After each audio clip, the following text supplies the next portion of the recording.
दशमस्कन्धः अथ सप्तचत्वारिंशोऽध्यायः 47th chapter।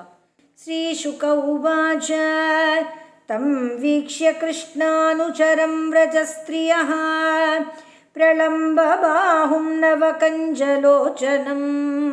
पीताम्बरं पुष्करमालिनं लसन्मुखारविन्दं मणिमृष्टकुण्डलम् शुचिस्मिताकोऽयमपीच्य दर्शनः कुतश्च कस्याच्युतवेषभूषणः इति स्म सर्वा परिवव्रुः उत्सुकाः तमुत्तमश्लोकपदाम्बुजाश्रयं तं प्रश्रयेण अवनतासु सत्कृतं सव्रीडासे क्षणसूनृतादिभिः रहस्य पृच्छन् उपविष्टमासने विज्ञाय सन्देशहरं रमापतेः जानीमस्त्वां यदुपतेः पार्षदं समुपागतं भर्त्र इह प्रेषितः पित्रोः भवान् प्रियचिकीर्षया अन्यथा गोव्रजे तस्य स्मरणीयं न चक्ष्महे स्नेहानुबन्धो बन्धूनां मुनेरपि सुदुस्त्यजः अन्येषु अर्थकृता मैत्री यावदर्थविडम्बनं पुंभिस्त्रीषु कृता यद्वत् सुमनस्सु इव षट्पदैः निस्वं त्यजन्ति गणिका अकल्पं नृपतिं प्रजाः अधीतविद्या आचार्यं ऋत्विजो दत्तदक्षिणं खगावीतफलं वृक्षं भुक्त्वा च अतिथयो गृहं दग्धं मृगाः तथारण्यं जारो भुक्त्वा रतां स्त्रियम् इति गोप्यो हि गोविन्दे गतवाकायमानसाः कृष्णदूते व्रजं याते उद्धवे त्यक्तलौकिकाः गायन्त्यः प्रियकर्माणि रुदन्त्यश्च गदह्रियः तस्य संस्मृत्य यानि कैशोरबाल्ययोः काचिन्मधुकरं दृष्ट्वा ध्यायन्ति कृष्णसङ्गमं प्रियः प्रस्थापितं दूतं कल्पयित्वा इदमब्रवीत् गोप्य उवाच मधुपकितव बन्धो मा स्पृशाङ्घ्रिं सपत्न्याः कुचनिलुलितमाला कुङ्कुमश्मश्रुभिर्नः वहतु मधुपतिः तन्मानिनीनां प्रसादं यदु सदसि विडम्ब्यं यस्य दूतः त्वमीदृक् सकृदधरसुधां स्वां मोहिनी पाययित्वा सुमनस इव सद्यः तत्यजेस्मान् भवादृक् परिचरति कथं तत् पादपद्मं तु पद्मा ह्यपिबत हृतचेता उत्तमश्लोकजल्पैः किमिह बहुषडङ्घ्रे गायसि त्वं यदूनाम् अधिपतिमगृहाणाम् अग्रतो नः पुराणं विजयसखसखीनां गीयतां तत्प्रसङ्गः क्षपितकुचरुजस्ते कल्पयन्तीष्टमिष्टाः दिवि भुवि चरसायां का स्त्रियः तद्दुरापाः कपटरुचिरः स भ्रूविजृम्भस्य या स्युः चरणरज उपास्ते यस्य भूतिर्वयं का अपि च कृपणपक्षे ह्युत्तमश्लोकशब्दः विसृज शिरसि पादं वेद्म्यहं चाटुकारैः अनुनय विदुषस्ते अभ्येत्य दौत्यैर्मुकुन्दात् स्वकृतैः विशिष्टापत्यपत्यन्यलोका व्यसृजदकृतचेताः किं नु सन्देयमस्मिन् मृगयुरिव कपीन्द्रं विव्यधे लुब्धधर्मा श्रियमकृतविरूपां श्रीजितकामयाना बलिमपि बलिमत्वा वेष्टयद्वाङ्क्षवद्यः तदळमसितसख्यैः दुस्त्यजः तत्कथार्थः यदनुचरितलीला कर्णपीयूषविप्रुट सकृदधनविदूत द्वन्द्वधर्मा विनष्टाः सपदि गृहकुटुम्बं दीनमुत्सृज्य दीना बहव इह विहङ्गा भिक्षुचर्यां चरन्ति वयमृतमिव जिह्म व्याहृतं श्रद्धदानाः कुलीकरुतमिवाज्ञाः कृष्णवद्भो हरिण्यः ददृशुरसकृते तत् तन्नखस्पर्शतीव्रस्मररुज उपमन्त्रिन् भन्यतामन्यवार्ता प्रियसख पुनरागाः प्रेयसा प्रेषितः किं वरय किमनुरुन्धे माननीयोऽसि मेङ्ग नयसि कथमिहास्मान् दुस्त्यजद्वन्द्वपार्श्वं सततमुरसि सौम्य श्रीर्वधू साकमास्ते अपि बत मधुपुर्याम् आर्यपुत्रोऽधुनास्ते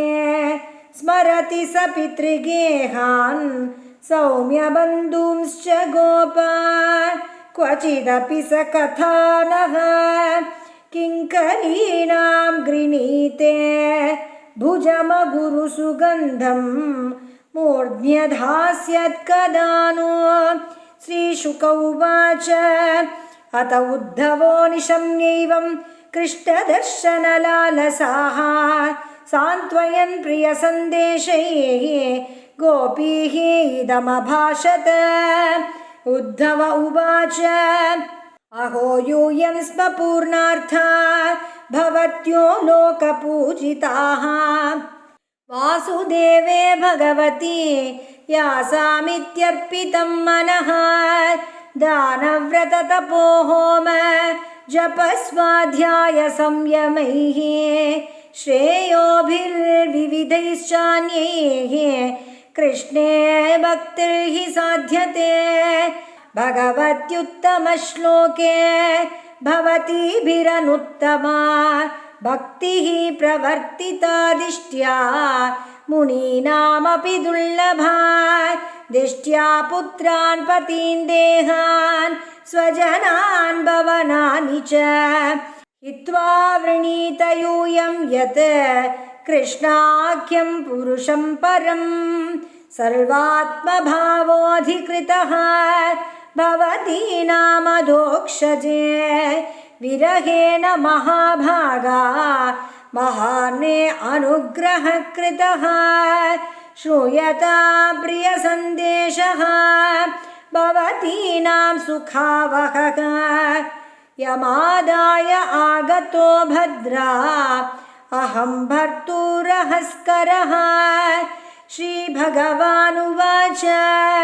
भवतीना वियोगो मे न हि सर्वात्मना क्वचित् यथा भूतानि भूतेषु खं वायुवग्निर्जलं मह्ये तदाहं च मनः प्राणः भूतेन्द्रियगुणाश्रयः आत्मन्येवात्मनात्मानं सृजेऽहन्नि अनुपालये आत्ममायानुभावेन भूतेन्द्रियगुणात्मना आत्मा ज्ञानमयः शुद्धो व्यतिरिक्तो गुणान्वयः सुषुप्तिस्वप्नजागर्भिः मायावृत्तिभिर्लीयते येन इन्द्रियार्थान् ध्यायेत वृषा स्वप्नवदुत्थितः तन्निरुन्द्यात् इन्द्रियाणि विनिद्रः प्रत्यपद्यत एतद् अन्तः समाम्नायो योगः साङ्ख्यं मनीषिणां त्यागस्तपोदमः सत्यं समुद्रान्ता इवापगाः यत्त्वहं भवतीनां वै दूरे वर्ते प्रियो दृशा मनसः सन्निकर्षार्थं मदनुद्यानकाम्यया यथा दूरचने पृष्ठे मन आविश्य वर्तते स्त्रीणां च तथा चेतः सन्निकृष्टे अक्षिगोचरे मय्यावेश्य मनकृत्स्नं विमुक्ताशेषवृत्ति यत् अनुस्मरन्त्यो मां नित्यम् अचिरात् माम् उपैष्यथ या मया क्रीडता रात्र्यां वने स्मृव्रज आस्थिताः अलब्धरासा कल्याण्यो मापुर्मद्वीर्यचिन्तया श्रीशुक उवाच एवं प्रियतममादिष्टम् आकर्ण्य व्रजयोषितः तावूचुः उद्धवं प्रीताः तत्सन्देशागतस्मृतिः गोप्य ऊचुः दिष्ट्या हितो हदः कंसो यदूनां सानुगोगकृत तिष्ठाप्तै लब्धसल्वार्तैः कुशल्यास्तेच्युतोऽधुना कच्चित् गदाग्रजः सौम्य करोति पुरयोषिता प्रीतिं न स्निग्धसौव्रेण हासोदार्यक्षणार्चितः कथं रतिविशेषज्ञः प्रियश्च वरयोषिता नानुबध्येत तद्वाक्यैः विभ्रमेश्चानुभाजितः अपि स्मरति नः साधु गोविन्दः प्रस्तुते क्वचित् गोष्ठीमध्ये पुरस्त्रीणां ग्राम्या स्वैरकथान्तरे ता किं निशा स्मरति यासु तदा प्रियाभिः वृन्दावने कुमुदकुन्दशशाङ्करम्ये रेमे क्वणच्चरणनूपुररासगोष्ठ्याम् अस्माभिरीडितमनोज्ञ कथः कदाचित् अप्येष्यति हदाशार्हः तप्ता स्वकृतया शुचा सञ्जीवयन्नुनो गात्रेः यतेन्द्रो वनमम्बुदैः कस्मात् कृष्णैः आयाति प्राप्तराज्यो हताहितः नरेन्द्रकन्या उद्वाह्य प्रेतः सर्वसुहृद्वृतः किमस्माभिर्वनौकोभिः अन्याभिर्वा महात्मनः श्रीपतेराप्तकामस्य क्रियेतार्थकृतात्मनः परं सौख्यं गिरैराश्यं स्वैरिण्यप्याह पिङ्गळा तज्जानती नाम्न कृष्णे तथाप्याशादुरत्यया कौत्सहेत सन्त्यक्तुम् उत्तमश्लोकसंविदम् अनिच्छतोऽपि यस्य स्वीः अङ्गानच्यवते क्वचित् सरिच्छैलवन उद्देशा गावो वेणुरवायिमे सङ्कर्षणसहायेन कृष्णेन आचरिता प्रभो पुनः पुनः स्मारयन्ति नन्दगोपसुतं बत श्रीनिकेतैः तत्पदकैः विस्मर्तुं नैव शक्नुमः गत्या ललितयोदार हासलीलावलोकनैः माध्व्या गिरा हृतधियः कथं तं विस्मरामहे हे नाथ हे रमानाथ व्रजनार्तार्तिनाशन मग्नमुद्धर गोविन्द गोकुलं वृजिनार्णवात् श्रीशुक उवाच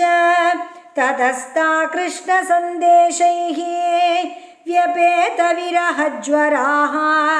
उद्धवं पूजयाञ्चक्रुः यात्वा आत्मानं मधोक्षजम् उवास कतिचिन्मासान् गोपीनां विनुदञ्चु शुचः कृष्णलीला कथां गायन् रमयामास गोकुलं यावन्त्यानिदन्दस्य व्रजे वात्सीत् स उद्धवः व्रजौकसां क्षणः प्राणान् आसन् कृष्णस्य वार्तया सरेद्वनगिरिद्रोणीः वीक्ष्यन् कुसुमितान् द्रुमान् कृष्णं संस्मारयन् रेमे हरिदासो व्रजौकसां दृष्ट्वैव मादिगोपीनां कृष्णावेशात्मविक्लवम् उद्धवः परमप्रीतः तानमस्यन् इदं जगो एताः परं तनुभृतो भुवि गोपवध्वो गोविन्द एव निखिलात्मनिरूढभावाः वाञ्छन्ति यद्भवभियो मुनयो वयं च किं ब्रह्मजन्मभिरनन्तकथारसस्य क्वेमाश्रियो वनचरीर्व्यभिचारदुष्टाः कृष्णे क्वचैष परमात्मनिरूढभावः नन्वीश्वरो अनुभजतो विदुषोऽपि साक्षात् श्रेयस्तनोत्यगदराज इवोपयुक्तः नायं श्रियोऽङ्गमुनितान्तरते प्रसादः स्वर्योषितां नलिनगन्धरुचां कुतोऽन्याः रासोत्सवेऽस्य भुजदण्डगृहीतकण्ठलब्धाशिशां य उदगात् व्रजवल्लवीनाम् आसामहो चरणरेणुजुषामहं स्याम् वृन्दावने किमपि गुल्मलतौषधीनां यादुस्त्यजं स्वजनम् आर्यपथं चयित्वा पेजुः मुकुन्दपदवीं श्रुतिभिः विमृग्यां या वै श्रियार्चितमजादिभिराप्तकामैः योगेश्वरैरपि यदात्मनिरासगोष्ठ्यां कृष्णस्य तद्भगवतः चरणारविन्दं न्यस्तं स्तनेषु विजहुः परिरभ्यतापं वन्दे नन्दव्रजस्त्रीणां पादरेणुमभीक्ष्णशः यासामरिकतोद्गीतं पुनाति भुवनत्रयम् श्रीशुक उवाच अथ गोपिरनुज्ञाप्य यशोदां नन्दमेव च गोपानामन्त्यदाशार्हो यास्यन्नारुरुहे रथं तं निर्गतं समासाद्य नाना उपायनपानयः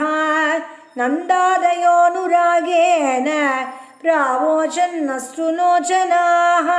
मनसो वृत्तयो न स्युः कृष्णपादाम्बुजाश्रयाः वाचोऽभिदायिनी नाम्नां कायः तत्ब्रह्मणादिषु कर्मभिर्भ्राम्यमानानां यत्र क्वापीश्वरेच्छयां मङ्गलाचरितैर्दानैः रतिर्नः कृष्ण ईश्वरे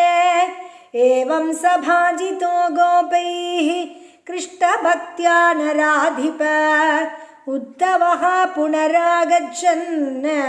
मथुरां कृष्णपालितां कृष्णाय प्रणिपत्याः भक्त्युद्रेकं व्रजौकसां वसुदेवाय रामाय राज्ञे च उपायनान्यदात् इति श्रीमद्भागवते महापुराणे पारमहंस्यां संहितायां दशमस्कन्धे पूर्वार्धे उद्धवः प्रतियाने